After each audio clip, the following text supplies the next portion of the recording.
നമസ്കാരം. സിംപ്ലിഫൈവിൻ്റെ ഇന്നത്തെ എപ്പിസോഡിലേക്ക് എല്ലാവർക്കും സ്വാഗതം. നമ്മുടെ കോർപ്പറേറ്റ് ലൈഫിലും പേഴ്സണൽ ലൈഫിലും വരുന്ന പല സിറ്റുവേഷൻസിനെ പറ്റിയിട്ടും പ്രോബ്ലംസിനെ പറ്റിയിട്ടും ഉള്ള ഒരു അവെയർനെസ് ക്രിയേറ്റ് ചെയ്യും. അതെങ്ങനെ 5 സ്റ്റെപ്സിൽ സോൾവ് ചെയ്ത് പോകാം എന്ന് പറഞ്ഞു പോകുന്ന പ്രോഗ്രാമാണ് സിംപ്ലിഫൈവ്.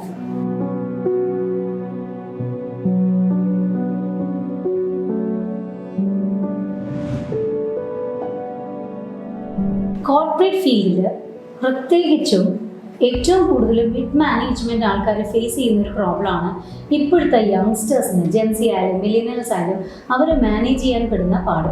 അല്ല, ഇത് കേൾക്കുമ്പോൾ പലർക്കും ഇതായിട്ട് റിലേറ്റ് ചെയ്യാൻ പറ്റും. എങ്കിൽ ഈ യങ്സ്റ്റേഴ്സിനെ എങ്ങനെയാണ് നമുക്ക് മാനേജ് ചെയ്യാൻ പറ്റുന്നത് എന്നാണ് നമ്മൾ പറഞ്ഞു പോകുന്നത്.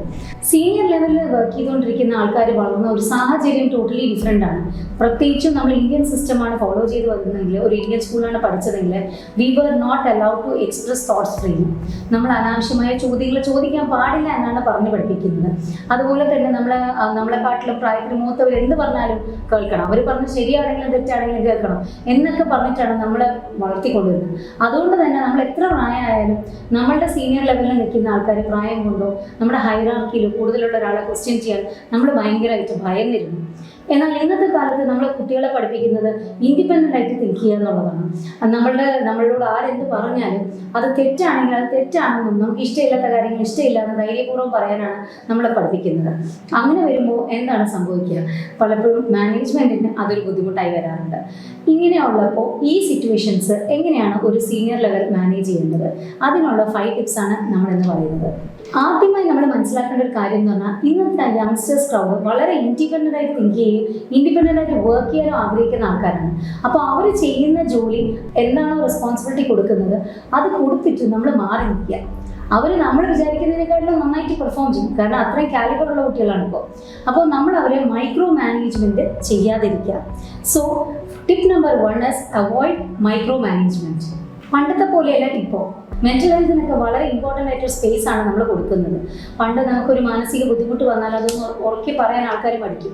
പക്ഷേ ഇന്ന് ആൾക്കാർ ധൈര്യപൂർവ്വം ഫ്രണ്ടിൽ വന്നിട്ട് എനിക്ക് ഇന്ന ഇഷ്യൂസ് ഉണ്ടായിരുന്നു, അല്ലെങ്കിൽ ഞാനിപ്പോൾ ഇന്ന ഇഷ്യൂസ് ഫേസ് ചെയ്യാണ്, എനിക്ക് ഹെൽപ്പ് വേണം എന്ന് ചോദിക്കാൻ ധൈര്യം കാണിക്കുന്ന ഒരു യങ്സ്റ്റർ ക്രൗഡാണ് നമുക്കുള്ളത്.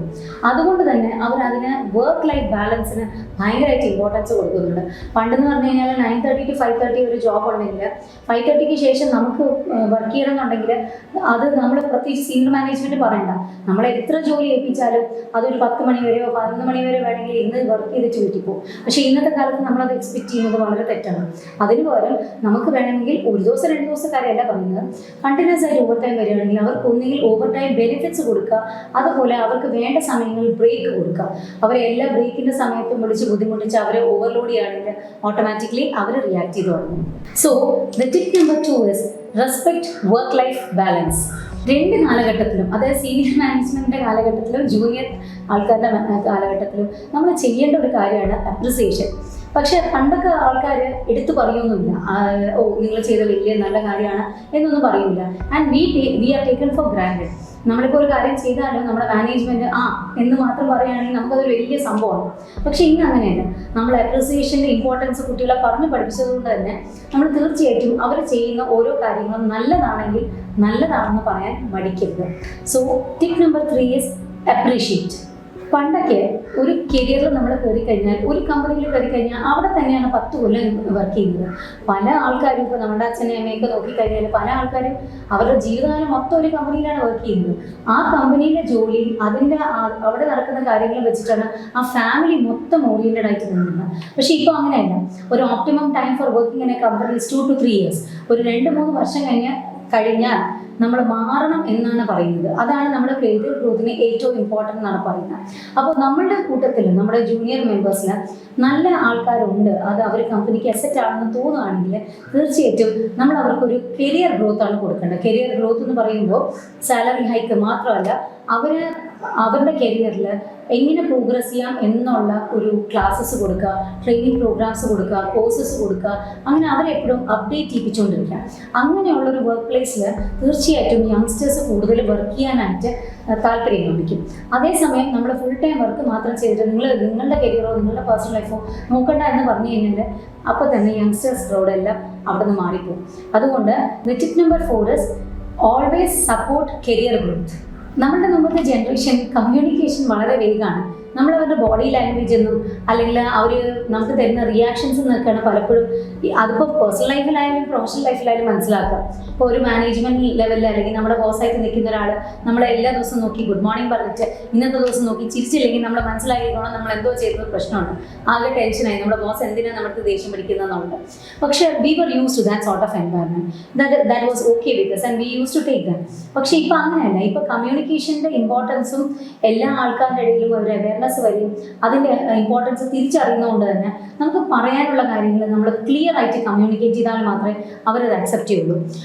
അല്ലാതെ നമ്മൾ ബോഡി എക്സ്പ്രഷൻസ് കൊണ്ടോ ബോഡി ലാംഗ്വേജസ് കൊണ്ടോ അല്ലെങ്കിൽ അവരെ ട്രീറ്റ് ചെയ്യുന്ന രീതിയിൽ മാറിയതുകൊണ്ടോ അവരൊരിക്കലും മനസ്സിലാക്കൂല.